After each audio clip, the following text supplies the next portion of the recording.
pada mulanya tu lah, pada awal bulan 3 tu, 1 minggu, 2 minggu, 3 minggu, semuanya macam okay. Tapi bila dah jadi 1 bulan, dia jadi macam mentally stress. Lepas tu kita ada perasaan anxiety dan macam lah bercampur baur semua benda-benda tu semua yang menyebabkan kita, yalah macam saya tinggal seorang. Jadi saya tidak ada kawan, saya tidak ada orang yang untuk saya luahkan apa yang saya rasa, untuk saya bercerita apa semua tu. Jadi benda itu yang menyebabkan keadaan menjadi semakin worse lah. Sebab perhubungan saya rasa tu, bila kita kesorangan, bila kita rasa macam kita sendiri tu, macam rindu dengan keluarga lah, dan kita nak jumpa tapi kita tak boleh, dan kita ada duit tapi kita tak boleh nak pergi nak jumpa dengan diorang, dan banyak benda-benda yang terbatas dari segi perhubungan tu.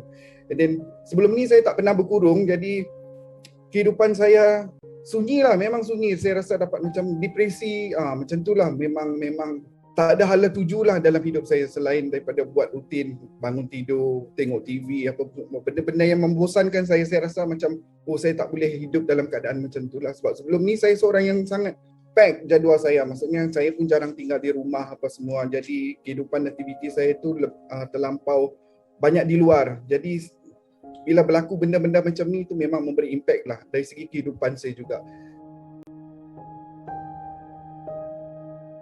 Sepanjang PKP yang berlaku dalam hidup saya tu mengubah cara hidup saya dengan Tuhan, dan sekarang saya bersyukur saya mempunyai proper time dengan Tuhan. Berubah hati lah, start saya berubah hati tu pada hujung bulan 4 tu 2020 tu. Saya terpanggil untuk membetulkan kehidupan rohani saya, sebab saya sebelum ni saya tidak pernah menyerahkan kekhawatiran saya, masalah saya kepada Tuhan. Jadi why not saya macam betulkan kehidupan rohani saya dulu. Tapi bila saya cuba buat benda-benda tu semua, saya berdoa bila saya rasa saya risau, saya rasa susah hati, rasa stres, saya cuba mengadu kepada Tuhan. Dan suddenly benda-benda tu semua macam Tuhan menjawab semua doa-doa saya, walaupun dalam bentuk yang saya tidak sedar sebenarnya. Dia memberkati saya apa semua kan. Saya dapat rasakan macam Tuhan tu dekat dengan saya.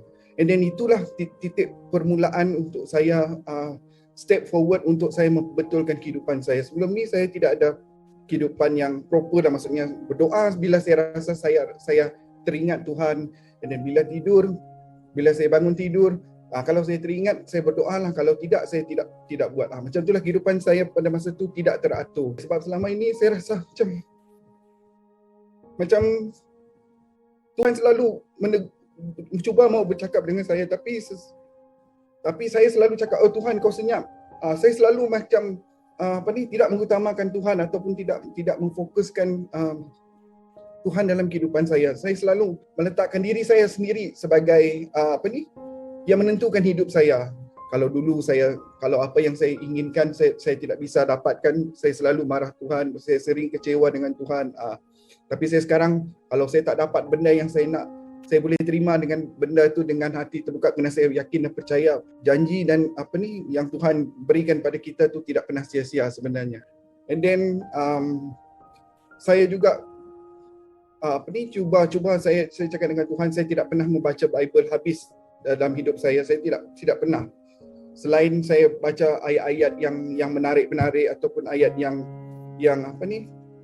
orang lain bagi apa semua, itu saja. Saya tidak pernah ada masa ataupun kesempatan untuk saya menghabiskan untuk membaca Bible. Jadi saya rasa sangat bersalah kepada Tuhan, dan pada 1 hari bulan 5 tu saya start membaca Alkitab daripada Perjanjian Baru sampai Wahyu, dan saya telah menghabiskannya lah.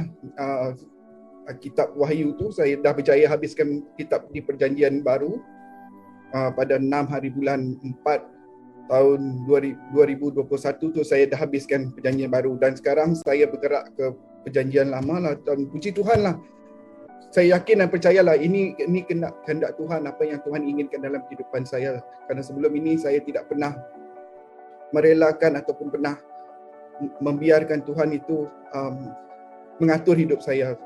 Itulah kenyataan dia. Saya tidak boleh ego dengan apa yang berlaku, dan saya cakap dengan Tuhan, saya banyak meluahkan isi hati dengan Tuhan, dan puji Tuhan sepanjang PKP itu, masa saya rasa saya tak ada lagi stres, saya tidak ada lagi rasa risau dengan apa yang akan berlaku, dan saya juga tidak ada mempunyai tekanan perasaan macam mula-mula PKP berlaku. Dan saya bersyukurlah benda tu saya telah laluinya, dan saya yakin dan percaya Tuhan itu benar-benar mengubah hidup saya lah sepanjang PKP itu.